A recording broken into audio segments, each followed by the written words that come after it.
잠시 영상 나누겠습니다.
이 영상의 결론은 뭐죠? 욕하지 맙시다인가요?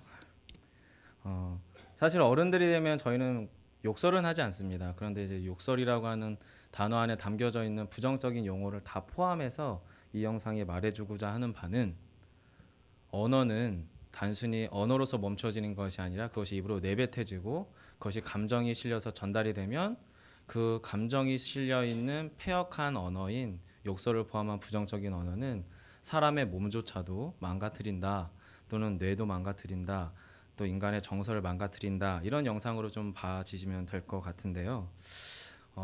사실 이 영상은 제가 소년부 설교 때 잠깐 보여줬던 영상이기도 하고요. 예전에 중고등부 아이들을 사역할 때 보여준 영상이기도 합니다. 이제 보는 태도가 사뭇 다릅니다, 여러분. 되게 진지하군요. 아이들을 바라볼 때 웅성웅성하고 막 야 욕하지 마 씨 하면서 또 욕하고 이제 이러는 아이들이 주로 있었는데, 여러분 너무 조용하고 진지하게 보셔서 영상을 중간에 끊을까 고민했어요. 네. 오늘 본문 말씀이 사실은 언어에 관한 이야기를 쭉 하고 있거든요. 그래서 언어에 관한 이야기가 단지 언어로만 멈춰져 있는 게 아니라 입으로 내뱉어진 어떤 부정의 언어 또는 긍정의 언어 또는 살리는 언어, 죽이는 언어가 우리의 마음, 우리의 영혼, 또 우리의 생각을 지배하고 심지어는 우리의 몸까지 영향을 끼치게 되는 그 언어에 관한 이야기가 사실 15장 1절로부터 쭉 시작이 됩니다. 여러분, 이 언어에 관한 이야기가 오늘 본문 15장에만 나왔던 건 아니고요. 8장, 10장, 13장 안에서도 언어 생활에 관한 이야기들은 이미 나오고 있습니다. 문제는 우리 아이들이 이 영상을 보고 나면 그 다음 주부터 욕을 안 하기 시작을 했느냐? 잘 모르겠어요. 그리고 이 영상은 이미 우리 아이들은 학교에서도 이미 다 봤거든요. 영상을 봤다고 해서 갑자기 욕설이 줄어들지는 않죠. 이미 마음은 상처받았고요. 또 우리의 욕설이라고 하는 아이들의 문화는 삶의 거의 전부가 돼버렸거든요. 말을 시작할 때 시작해서 말을 끝맺을 때 마침표로 욕설을 하지 않으면 아이들이 문장 자체를 못 만드는 게 요즘 아이들의 언어 문화거든요. 심각한 수준입니다. 즉 언어 생활이라고 하는 주제로 저희가 오늘 본문을 나누려고 할 때에 여러분과 제가 꼭 기억하셔야 될 것은 입으로 내뱉는 언어 생활은 단지 언어 그 자체로만 끝나는 것이 아니라 그것이 우리의 일상생활, 신앙생활, 또 마음과 영혼, 정신 가운데에도 영향을 끼칠 수밖에 없는 부분이다 보니까 이 잠언의 저자도 끊임없이 언어에 관한 이야기하고 있고요. 물질과 먹고 사는 문제에 관한 이야기를 하고 있고요. 그것이 마음과 영혼과 관계되어 있음에 대한 이야기를 합니다. 한마디로 육체와 정신이 영혼과 몸이 분리되지 않고 그것이 서로 간에 쌍방 간에 영향을 주고받을 수밖에 없는 매우 미묘하고도 섬세한 존재가 인간이다라고 하는 것을 잠언은 저와 여러분에게 끊임없이 이야기해주고 있다는 거지요. 그런데 이 잠언 저자가 저와 여러분이 읽으시는 이 본문을 표현하는 방식에 있어서 여러분이 꼭 기억하셔야 될 것이 반대되는 단어를 서로 비교하고 대조합니다. 한쪽에서 의인을 이야기하면 그 다음에는 악인에 대한 이야기를 하고요. 한쪽에서 지혜로운 자에 대한 이야기를 하면 한쪽에서는 어리석은 자에 대해서 이야기합니다. 한쪽에서 여호와를 경외하는 자에 대해서 이야기하면 한쪽에서는 여호와를 멸시하는 자에 대한 이야기를 동시에 비교하면서 이야기합니다. 이것을 반의적 평행구법이라고 이야기하는데 끊임없이 이렇게 비교하고 대조하면서 딱 한 가지의 일관된 주제를 이야기합니다. 그게 뭡니까? 여호와를 경외하는 것이 지혜와 지식의 근본이고 그것이 생명이다라고 하는 주제를 잠언 저자가 끊임없이 이야기해주고 있어요. 저와 여러분이 오늘 본문을 읽어 나가시기 전에 잠언의 특징을 몇 가지 이야기하고 있는 건데요. 언어에 관한 이야기, 그 언어와 몸이 분리되지 않고 영혼과 분리되지 않는다라고 하는 특징을 계속 잠언 저자가 강조하고 있다는 이야기요. 그리고 또 한 가지는 서로의 존재를 비교 대조하면서 그 가운데서 일관된 주제로서 여호와를 경외하는 것이 우리의 지혜, 지식, 생명의 근본이다. 이것을 강조하고 있다는 거죠. 논리적인 흐름이 없어 보입니다. 그냥 툭툭 던지는 말 같아요. 오늘 본문도 여러분 이것은 일종의 격언식의 표현법입니다. 그리고 지혜 문학이라고 불려지는 겁니다. 마치 이게 산속의 산신령이 정말로 긴 수염을 하고서 뒤에 이제 희뿌연 구름 속 안에서 갑자기 이렇게 해라 저렇게 해라 하면서 툭툭 던지듯이 사실은 잠언이 그렇게 지금 뭔가 툭툭 던져지고 있어서 얼핏 보면 논리적인 흐름이 전혀 없어 보이는데 이 15잠언 전체를 일관되게 통하고 있는 주제는 한 가지, 여호와를 경외하는 것이 지식의 근본, 지혜의 근본, 생명의 근본이다라고 하는 주제를 반복적으로 드러내고 있는 것이 잠언이라는 거예요. 그리고 그 본문에 등장하는 여호와를 경외하는 지혜, 지식을 의인법으로 표현해서 의인법으로 표현된 지혜가 가지고 있는 신적인 속성, 이것들을 잠언이 표현하면서 그 안에서 그 신적 속성들이 예수 그리스도의 성품과 닮아 있음에 대하여 예표적으로 표현해주고 있는 것이 이 잠언 성경입니다. 자, 그러면 이 전체적인 틀 안에서 오늘 본문을 저희가 살펴보려고 하는데요. 앞에서 말씀드린 것처럼 언어에 관한 이야기를 하려고 합니다. 이 언어 생활이라고 하는 것이 우리 마음속에 또는 우리 뇌 속에서 어떻게 작동하고 영향을 끼치는지, 그리고 그렇게 해서 파괴되어진 우리의 상한 마음을 과연 그러면 또 우리는 그 상한 마음을 언어로 풀어야 되거든요. 그래서 오늘 본문 8절로부터 기도에 관한 이야기가 나옵니다. 경건 생활에서 우리의 언어가 되는 기도가 우리의 영혼을 어떻게 되살리는지, 그리고 이어서 11절 이후에 12절, 13절 가운데에서 그렇게 기도 생활을 통해 회복된 마음이 즐거운 마음으로 표현되어지는 우리의 영혼 상태를 우리가 어떻게 즐기고 소위 향유해 나갈 수 있는지, 이 세 가지 주제로 오늘 말씀을 통해서 나누려고 합니다. 먼저는 오늘 본문 1절로부터 저희가 7절까지의 말씀인데요. 1절을 먼저 한번 읽어보도록 하겠습니다. 함께 읽겠습니다. 시작.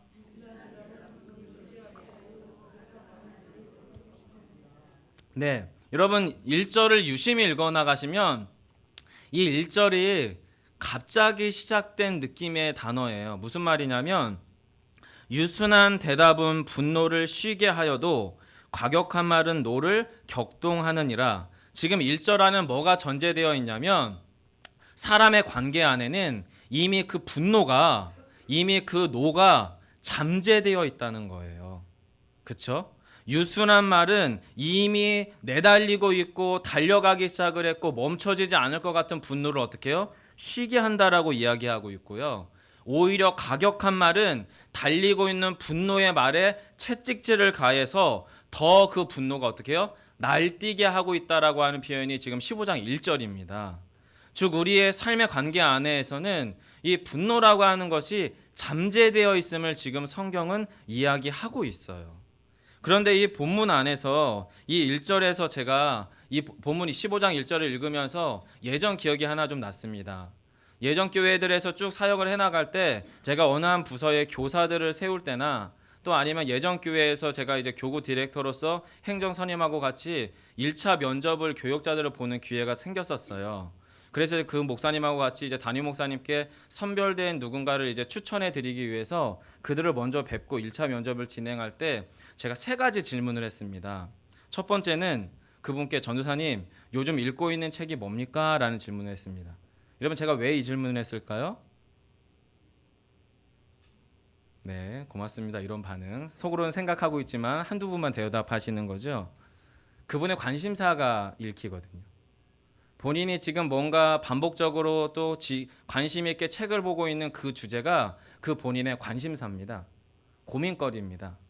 그래도 또 최근에 책을 안 본다거나 또는 어떤 관심 있는 이슈가 없다는 것은 그분은 죄송하지만 현재 고민하는 것이 그렇게 많지 않다.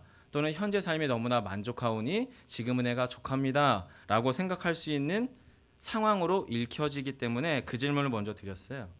또 한 가지는 전사님 최근에 감동 깊게 본 책이 아니라 지금까지 통틀어서 가장 감명 깊게 읽은 책이나 가장 감명 깊게 본 영화가 뭡니까? 라는 질문을 합니다. 이거 왜 그랬을까요? 그분의 사고방식이나 그분의 세계관이 어느 정도 읽힙니다.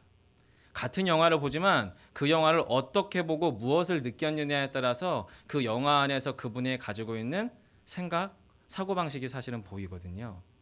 즉 전도사님이 어느 한 부서를 맡아야 되잖아요. 어느 한 영혼들을 섬기셔야 되잖아요. 그럼 그분이 갖고 있는 사고방식과 우선순위와 그분의 어떤 사고의 체계들이 어느 정도 읽혀야 이분이 그 부서의 적절한지에 대한 이야기들을 나눌 수 있는 거죠. 자, 여러분 저는 잠언에 걸맞는 목회자인 것 같죠. 이런 질문하는 거 보니까. 가장 중요한 질문 사실 세 번째입니다. 어떤 질문을 하냐면 전도사님께서 만약에 이 부서를 맡게 됐는데 그 부서의 부장지사님이나 교사들이나 또 그 안에 멤버들이 지금 막 불화하고 말다툼하고 갈등을 겪고 있어요. 그러면 전도사님은 당신의 경험에 비추어서 그 갈등을 어떻게 해결하기를 원하십니까? 라는 질문을 합니다. 그러면은 두 부류가 나옵니다. 첫 번째는 사실은 그런 갈등 해결을 경험 안 해보신 분은 그거에 대해서 드릴 말씀이 없는 거고요. 또는 자기 나름의 방식들을 통해서 갈등을 해결해 보신 분들은 어떤 부서를 맡겨도 그 상황에서 나오는 갈등의 문제는 결국에 사람 문제잖아요. 그런 것을 풀어낼 수 있는 지혜가 그 삶에 체득되어 있어요. 그래서 그 질문을 하게 됩니다. 지혜롭죠, 여러분. 네. 여러분의 가정에 그대로 적용하시면 됩니다. 가정에. 제가 이 세 번째 질문을 사실은 본문 1절을 보면서 생각이 났어요. 우리 안에는 여러분 전제되어 있습니다. 뭐냐면은 우리 안에 분노라고 하는 것이 항상 눌러져 있는 상태예요. 사실은. 이렇게 설교하고 있는 저지만 저도 가정에 돌아가면 이제 갓 태어난 이제 곧 돌이 될 놈 아들놈하고 4살 된 딸아이를 키우고 있는, 그리고 소위 말해서 독방 육아라고 하거든요. 저희는 양가 부모님이 다 지방에 계시기 때문에 저 뒤에 아내가 있어서 조금 조심스럽긴 한데, 사역을 마치고 이제 그러니까 집문을 열고 들어가려고 하면 마음이 살짝 긴장감이 살짝 와요. 그리고 분위기를 살게 읽게 돼요. 그래도 가장 고마운 건 저희 4살 된 딸이 문을 딱 열자마자 아빠 하고서 웃으면서 저를 딱 안기는 순간, 아 오늘은 됐다 하고 또 아내 눈치를 한번 더 봐요. 이러면 제가 눈치를 엄청 많이 보는 것 같은데 사실은 좀 무덤덤한 사람이고요. 보려고 노력은 합니다. 놀려고 해요. 그렇습니다. 우리 안에 그런 분노가 사실은 잠재되어 있는 상황들이 우리 안에 있다는 거죠. 자, 그러면 우리 안에 그런 억눌려져 있는 분노를 지금 본문 1절은 어떻게 해결하고 있느냐?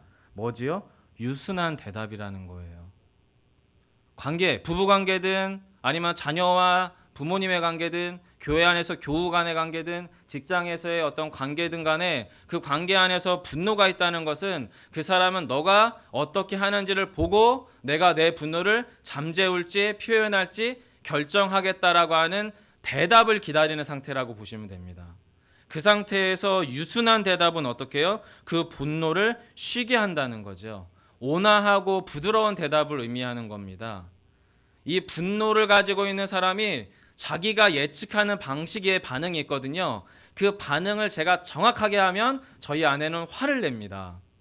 저만 그런가요, 여러분? 여러분들도 그렇지 않습니까? 여러분의 가정 안에서 내가 이렇게 말을 툭 던지고 이렇게 행동을 뚝 했더니 내 남편이, 내 아내가 이렇게 반응하면 기다렸다는 듯이 막 싸대게 되는 게 우리의 안에 있는 분노거든요. 근데 이 유순한 대답은 바로 이런 분노를 어떻게 해요?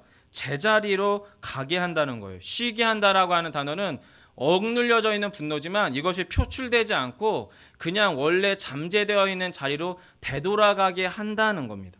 이 부드러운 대답이. 반면에 과격한 말이라고 하는 과격한 말은 톡 찌르는 말입니다. 얼마나 신통방통한지 우리는 이 과격한 말을 너무나 잘해요.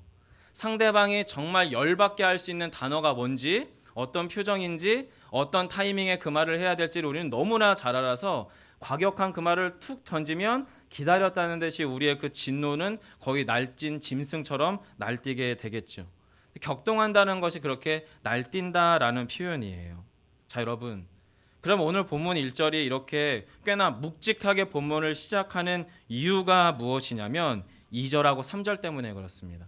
함께 읽겠습니다. 지혜 있는 자의 혀는 지식을 선히 베풀고 미련한 자의 입은 미련한 것을 쏟느니라. 여호와의 눈은 어디서든지 악인과 선인을 감찰하시느니라. 아멘. 성도 여러분들, 2절과 3절을 같이 읽으셔야 됩니다. 무슨 이야기냐면 하나님께서는 우리의 보이지 않는 그 어딘가에 계시고 또 우리의 마음 가운데 내주하셔서 어디에나 함께 계시고 우리를 감찰하시고 지키시고 살피시고 들으시는 분이세요. 그게 지금 3절이에요. 그런 하나님의 감찰하심 안에서 우리가 무슨 일을 하고 있는 거냐면 2절처럼 하고 있는 겁니다. 지혜 있는 자는 1절의 이야기처럼 그 지식을 어떻게 해요? 선하게, 아름답게, 좋게 베푸는 거고요. 반면에 과격한 말을 톡톡 내뱉는 그 사람은 미련한 자의 입은 미련한 것을 쏟는 모습 그대로 가는 거예요.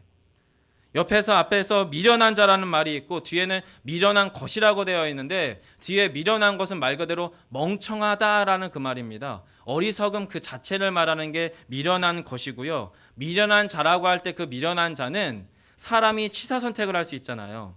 옳은 말을 할 수 있고 유순한 말을 할 수 있다면 반면에 우리 안에는 격동하는 말을, 과격한 말을, 찌르는 말을, 상처 주는 말을 할 수가 있는데 이 미련한 자는 어떤 사람이냐면 자기가 의지적으로, 자기가 선택적으로 유순한 말, 지혜 있는 말이 아니라 과격한 말, 찌르는 말, 파괴적인 언어를 선택하는 사람을 지금 본문 2절은 미련한 자라고 표현합니다.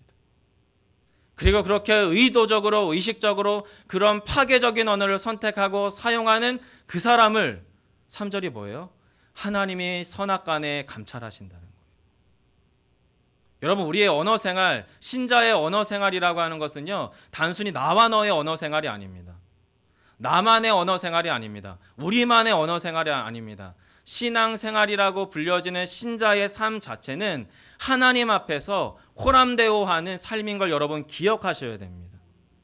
이렇게 말하는 저 역시도 역시나 이런 미련한 말을 선택적으로 사용하는 어리석은 자이긴 하지만 우리 안에서 한 번 더 기억하셔야 될 것은 지금 본문 15장 1절이 앞에 이미 전제되어 있는 전제가 있고요. 그 상태에서 유순한 말이나 과격한 말을 우리 신자들이 선택적으로 살아가고 선택할 수 있다는 것을 성경은 전제하고 있고요. 또 그 상태에서 미련한 자가 미련한 것을 쏟아내는 그 삶을 하나님이 살피시고 있다는 것. 이것이 지금 3절이 이야기하고 있다라는 겁니다.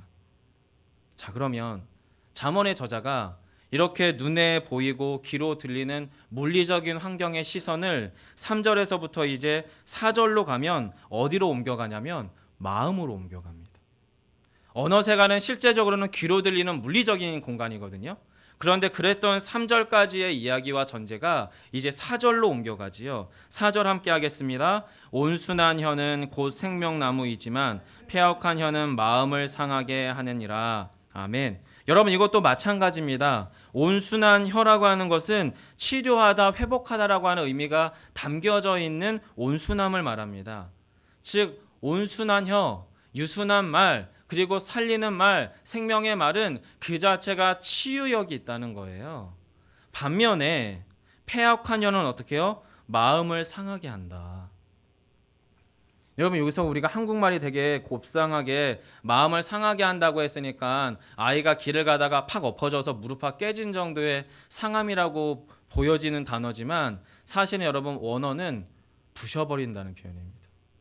마음이 자기 기능을 하지 못하게 파괴시켜버린다는 말이 여러분 사실은 4절에 패역한 혀는 마음을 상하게 한다라는 의미예요. 여러분, 그러면 그렇게 마음이 부서진 자가 당연히 그 입으로 부서진 언어를 말하겠고 또 그 부서진 언어를 하는 자가 그 마음이 부서져 버리면 어떻게 됩니까? 5절처럼 되는 겁니다. 아비의 훈계를 업신여기는 자가 되고요. 6절에서요. 아무리 백이고 천이고 만이고 소득을 얻어도 그것이 가정 안에서 자기 삶에서 고통이 됩니다. 그리고 7절에서 어떻게 해요? 마음의 정함, 결정함이 없게 됩니다. 결국에 성경이 이야기하는 건 뭐냐면 이 파괴적인 언어 가운데 그리고 하나님의 신자가 신자로서 하나님이 주시는 생명의 언어 가운데 머물러 있지 아니하고 우리의 본성대로 우리의 죄성대로 우리의 욕심대로 내뱉는 말 한마디 하나하나가 처음에 한마디는 상대방의 마음에 살짝의 스크래치를 줄 수 있지 모르겠지만 그것이 고도로 발달하고 예민해지고 치열해지기 시작하면 그 말들은 칼같이 비수같이 꽂히고요. 어떨 땐 그것이 창과같이 그 마음을 찌르고요. 어떨 땐 그것이 해머처럼 그 마음을 부셔버린다라고 성경은 이야기하고 있는 겁니다. 여러분, 그러면 우리의 그런 상황들 가운데에서 당연히 7절의 마음, 미련한 자의 마음은 정함이 없다. 결정함이 없다는 거예요. 좌지우지 당한다는 거예요. 상황 따라서 우리의 마음이 떠돌아다닌다는 거예요. 그 상황이 내 상황에서 만족스러우면 꽤 우리는 유순한 사람이 되는 거고요. 때로는 그 상황이 우리 마음에 들지 않으면 우리의 과격한 노가 원래 있는 자리에서 마음속에서 툭 튀어져 나와서 그대로 아주 짐승 노릇을 한다는 거예요. 믿는 자라도 그렇다는 겁니다. 자, 그러면 이런 파괴적인 언어를 구사하는 우리의 삶, 인생의 파괴적인 삶을 우리가 어떻게 돌이킬 수 있을까요? 여러분, 그것이 8절입니다. 함께 하겠습니다. 악인의 제사는 여호와께서 미워하셔도 정직한 자의 기도는 그가 기뻐하시느니라. 아멘. 여러분, 8절에 되게 재밌습니다. 무슨 말이냐면 악인은 지금 입으로 내뱉는 게 없어요. 악인은 뭘 하고 있지요? 제사를 하고 있습니다.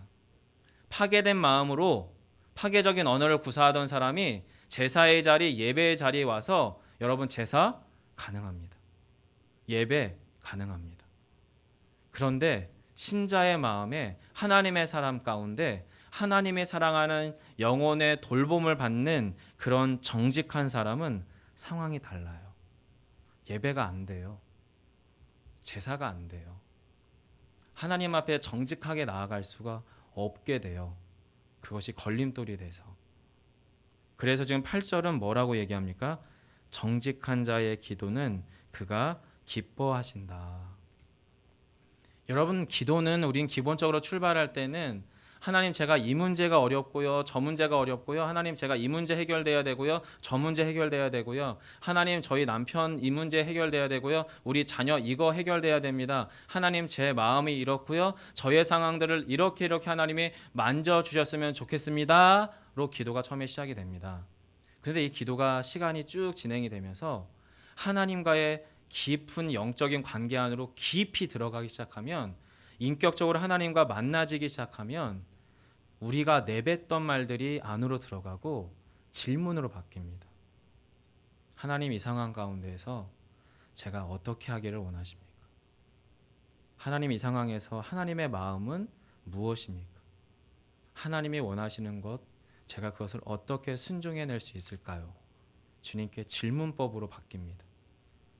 해달라는 간구가 시간이 지나고 정직한 자의 기도가 깊어지면 깊어질수록 그 가운데서 정직하게 여쭈어 보게 돼요. 하나님, 제가 어떻게 해야 됩니까? 하나님은 그 기도를 기뻐하십니다. 여러분, 우리의 삶이 24시간 항상 언제나 유순한 말을 하고 지혜의 말을 하고 생명의 언어를 하고 살리는 말을 하고 살리는 삶을 살아갈 수 없는 존재인 것 인정해야 됩니다. 우리로서 할 수 없습니다. 우리가 그렇게 한다고 하면 여러분 거짓말입니다. 하지만 문제는 뭐냐면 8절에서 걸린다는 거예요. 그걸 하나님 앞에 내려놓고 쏟지 아니하고 해결하지 아니하고 하나님 앞에 정직하게 나아가지 아니하고 덮어버려요. 그리고 그냥 예배해요. 그냥 제사해요. 그냥 하나님 앞에 기도하는 척해요. 그리고 나는 하나님께 제사 드렸다, 예배 드렸다 하고 종교적인 면죄부를 도장 찍고 나갑니다. 지혜롭지 않은 자입니다. 미련한 자입니다. 여전히 내 안의 진노와 분노는 잠재워지지 아니하고 다스려지지 않은 상태입니다. 그런데 8절에서 하나님이 기뻐하시는 것은 악한 죽은 심령에 굳어져 있는 심령의 제사가 아니라 정직한 자의 기도라는 거예요. 사랑하는 성도 여러분들, 저희가 이곳 가운데 함께 모여서 해야 될 것은 하나님 앞에 우리의 마음을 쏟는 것임을 믿습니다. 우리의 상한 심령이라면 그 상한 심령 쏟아야 되고요. 우리의 굳어져 있는 마음이라면 하나님, 제가 이 마음 때문에, 이 굳어짐 때문에, 이 상처 때문에, 이 죄 때문에 제가 하나님께 집중할 수 없고 예배할 수 없고 주님을 바라볼 수 없사오니 주여 저희를 불쌍히 여겨달라고 그 정직한 고백이 전제돼야 한다는 겁니다. 하나님께서 그렇게 함으로 우리의 영혼 안에 무엇을요? 기쁨을 허락하세요. 하나님의 기쁨은 곧 나의 기쁨이 되는 겁니다. 하나님이 나를 기뻐하신다는 것은 그 하늘로부터의 신령한 기쁨이 우리 안에 부어진다는 거예요. 그래서 그렇게 신자의 회복된 마음 안에 무엇의 길이 생기냐면 공의의 길이 생기는 겁니다. 9절 보십시오. 악인의 길은 여호와께서 미워하십니다. 이 미워한다는 건 뭐냐면 가증히 여긴다는 거예요. 구약시대 때에 하나님의 사람들이 참 제사를 드리지 않고 형식적으로만 제사에 치우쳤던 것을 주님께서 냄새나고 역겹다, 가증스럽다고 표현할 때 그 가증스럽다라고 하는 단어가 지금 본문 9절에 미워하신다는 단어입니다. 반면에 정직한 자의 기도를 따라 그 기도의 길을 따라서 무엇이 트이는 겁니까? 하나님의 공의의 길이 트여 있는 신자의 길을 주님께서는 어떻게 해요? 사랑하신다는 거예요. 기도로 그 길이 트이고 그 길 가운데서 성령의 인도하심을 쫓아서 예배자의 자리, 마음길 가운데 성령의 인도하심과 내주하심을 따라서 예배자로 나아가는 그 마음의 길을 따라서 공의의 길을 타박타박 걸어가며 그 가운데서 회개하고요, 그 가운데서 눈물 흘리고요, 나의 연약함과 부족함을 주님 앞에 아뢰는 그 사람의 마음을 하나님이 사랑한다는 겁니다. 여러분, 그렇게 할 때에 우리는 어떻게 되냐면 정말로 주님의 그 깊은 은혜와 위로와 회복을 맛보게 될 줄 믿습니다. 왜 그렇게 해야 되냐면 10절과 11절 때문에 그래요. 그 생명의 도를 하나님이 가르치셨는데 그것을 신자들에게 선히 확연히 보이셨는데 신자임에도 불구하고 죄의 불법적인 지배 가운데 있어서 죄악의 굳어짐 가운데 오랫동안 방치된 나머지 우리가 그 도를 어떻게 해요? 저버리는 겁니다. 그러니까 하나님께서 그 가운데서 어떻게 해요? 진노하시는 거죠. 엄한 징계를 받을 것이요 견책을 싫어하는 자를 어떻게 해요? 죽일 것이다. 왜요? 11절입니다. 스올과 아바돈도 여호와 앞에 드러나거든 하물며 사람의 마음이려. 무슨 얘기냐면 스올과 아바돈은 한마디로 이야기하면 지옥입니다. 영적 실체예요, 여러분. 천국이 영적인 실체인 것처럼 심판 가운데 하나님의 진노를 피할 수 없는 자들이 갈 수밖에 없는 영적인 실체, 장소적인 개념의 그 실체인 스올은 영적 실체인데 그것이 하나님이 어떻게 해요? 확연하게 드러나게 할 건데 하물며 그깟 미물과 같은 인간의 마음 확연히 드러내는 것 하나님이 못하시겠냐는 겁니다. 영적 실체인 스올을 확연하게 드러내게 하는 것처럼 인간의 마음의 부패함을, 인간 마음의 연약함들을 하나님이 왜 감찰 못하시겠느냐라는 것이 11절입니다. 사랑하는 성도 여러분, 저희가 이렇게 우리의 삶의 일상에서는 분노는 항상 전제되어 있어요. 잠재되어 있어요. 그것은 마치 도화선 같습니다. 스위치 같습니다. 누군가가 말 한마디나 행동 하나를 그걸 탁 키거나 딱 당겨버리면 팡 터져버립니다. 그리고 우리는 그 가운데서 낙담하지요. 낙심하지요. 죄책감에 빠집니다. 미안함이 있습니다. 때로는 그 가운데서 나름의 합리화가 있습니다. 그리고 예배 자리에 와서는 교우들과의 관계 속에서는 편안한 척 그렇게 우리의 마음을 속입니다. 하지만 그래서 안 된다는 것을 성경은 지금 이야기하고 있는 거예요. 그렇게 해서 하나님 앞에 정직한 심령이 회복된 자의 마음의 상태가 무엇입니까? 13절이죠. 제가 읽어드리겠습니다. 마음의 즐거움은 얼굴을 빛나게 한다. 밖으로 드러난다는 겁니다. 마음이 회복되는 자, 마음의 굳어짐과 깨트려짐과 부서진 마음이 하나님 앞에 내어드려서 회개할 것 회개하고 내려놓을 것 내려놓고 하나님 앞에서 교정받을 것 교정받고 회복받을 것 회복받으면 마음의 기쁨이 어떻게 해요? 얼굴을 타고 흘러서 얼굴에서 티가 난다는 거예요. 얼굴을 빛나게 한다는 거예요. 하지만 반면에 마음의 상함과 굳어짐과 부서짐이 여전히 있으면 어떻게 해요? 그 영혼을 더 상하게 할 뿐이다 라는 겁니다. 말씀을 맺겠습니다. 오늘 본문 가운데에서 저와 여러분이 꼭 기억하셔야 될 것은 마음의 즐거움은 얼굴을 빛나게 한다, 즐겁게 한다, 좋게 한다 라는 거예요. 그럼 이 마음의 즐거움을 우리가 어떻게 채워가고 준비해 갈 수 있느냐? 여러분 그것이 14절, 15절 가운데 있거든요. 함께 14, 15절 읽겠습니다. 시작.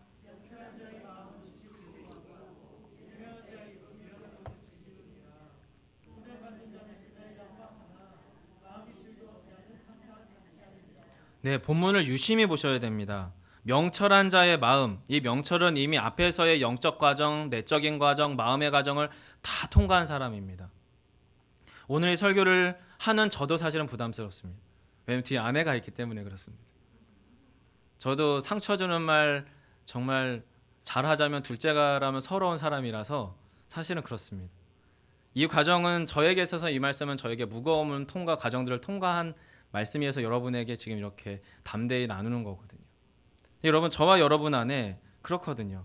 바로 이런 명철의 과정들을 다 통과합니다. 그래서 명철한 자의 마음은 결국에 뭐를 요구하냐면 하나님을 아는 지식, 하나님께서 우리 안에 경험케 하셔서 하나님과의 인격적 암 가운데에서 순종을 유발하는 영적 지식을 말하는 겁니다. 성경의 정보를 말하는 게 아닙니다, 여러분. 오늘 내가 잠언 15장 1절부터 18절의 설교 말씀을 들었어. 내지는 지혜가 이런 거래, 분노라고 하는 것은 이런 거래, 유순한 말은 이런 거래, 이런 여러분 신학적인 정보는 다 잊어버리셔도 됩니다. 하지만 진짜는 기억하셔야 됩니다. 아, 내 영혼이, 내 마음이 하나님을 알만한 지식을 원하는구나. 내가 하나님의 참 지식에 대한 목마름이 있는 존재구나라고 하는 것을 깨달으셔야 됩니다.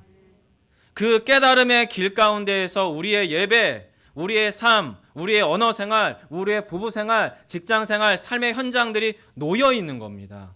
분리되지 않습니다, 여러분. 같이 가야 됩니다. 그런데 그것이 실패하다 보면 자꾸 우리가 그것을 분리하게 돼요, 무의식적으로.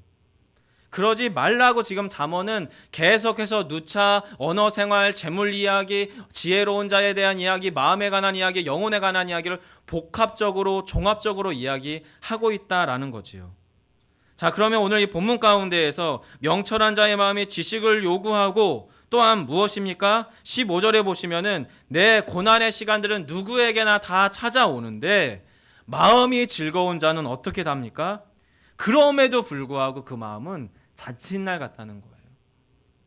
눈에 보이지는 상황은 한계 상황이고 육신으로는 너무나 고단하고 핍박 가운데서 숨막힐 수 있는 고통의 현장에 연속의 나날 가운데 있을 수는 있지만 그 영혼이, 그 마음이 부서지지 않은 자는, 그 마음이, 그 영혼이 하나님 앞에서 새롭게 세워진 자는 그 마음이 어떻게 해요? 잔칫날 같다는 겁니다. 여러분, 그 잔칫날 누가 하시는 겁니까? 우리 마음에 있는 성령께서 하십니다. 우리의 영혼 가운데 충만하게 지배하시고 다스리시고 말씀하시는 성령께서 지금 저와 여러분에게 그 잔칫날로, 그 잔치의 시간으로 우리를 초청하고 계십니다. 지금 그 놀라운 부르심 가운데 저희가 있다는 거예요. 그렇게 마음이 잔칫날 같은 사람에게는 16절부터 18절은 저절로 되는 거지요. 가산이 적어도요 여호와를 경외하는 것이 크게 부함을 믿는 겁니다. 번뇌하는 것보다 낫습니다. 채소를 먹으며 서로 사랑하는 것이 살찐 소를 먹으며 서로 미워하는 것보다 낫다. 이것이 그냥 진리가 되어버리는 겁니다. 18절에 분을 쉽게 내는 자는 다툼을 일으켜도 노하기를 더디하는 자는 시비를 그치게 하는 삶을 실제적으로 어떻게 해요? 살아내는 겁니다. 여러분, 오늘 말씀 가운데에서 잠언의 저자는 저와 여러분의 언어 생활을 설명하고 있는 것 같으나 실상은 저와 여러분의 마음을 이야기하고 있습니다. 그리고 우리 마음에 부서져 있는 마음을 하나님께로 가까이 가지고 나아가서 주님 앞에 다시 한번 일으켜 세울 것에 대하여 요청합니다. 사도 바울이 빌보서 4장 11절과 12절에서 이렇게 이야기합니다. 내가 궁핍함으로 말하는 것이 아니니라 어떠한 형편에든지 나는 자족하기를 배웠느니 나는 비천에 처할 줄도 알고 풍부에 처할 줄도 알아 모든 일 곧 배부름과 배고픔과 풍부와 궁핍에도 처할 줄 아는 일체의 비결을 배웠노라. 여러분, 이것은 처세술이 아니고요. 신자가 누려야 되는 당연한 그리스도인의 자유입니다. 이것은 신자됨의 당연한 정체성이에요. 근데 그것을 저희가 참 많이 놓쳐요. 오늘 이 시간 기도의 현장 가운데에서 하나님의 말씀 가운데 성령의 교통하심과 역사 가운데에서 우리의 마음이, 우리의 영혼이 다시 한번 새롭게 세워지는 귀한 이 시간 되기를 간절히 소망합니다. 찬양하겠습니다. 주께 가까이.